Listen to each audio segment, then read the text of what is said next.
Better biking with survival skills. A recent Channel 5 documentary featured a near miss involving a motorcyclist and a minibus on a stretch of three-lane road. Alarmingly, the rider was a police biker.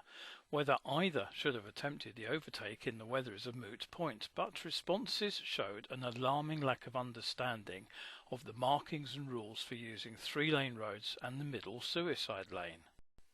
These roads, officially designated S3 roads, began appearing in Britain in the interwar years to add overtaking capacity as rural trunk roads grew busier.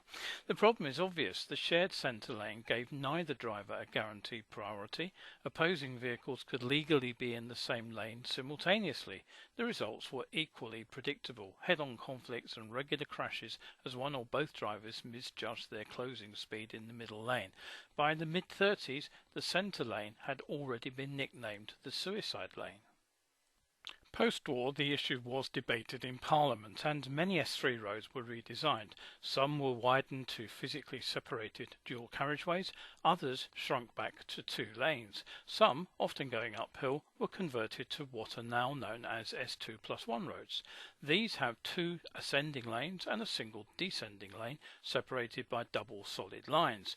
Elsewhere, the three lanes were retained with the overtaking lane swapping sides to allow safe overtaking from alternate directions, though I recall the A2 Thanet bypass in Kent retaining its suicide lane late into the 1980s.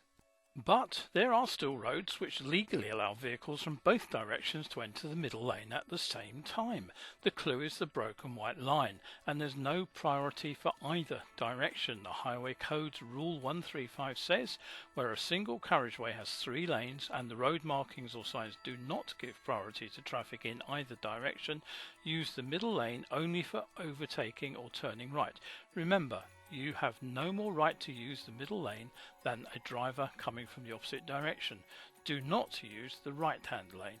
So, the broken white line markings show the centre lane is shared and that vehicles are permitted to enter it from either direction to overtake. It's up to each driver or rider to make absolutely sure the way ahead is clear.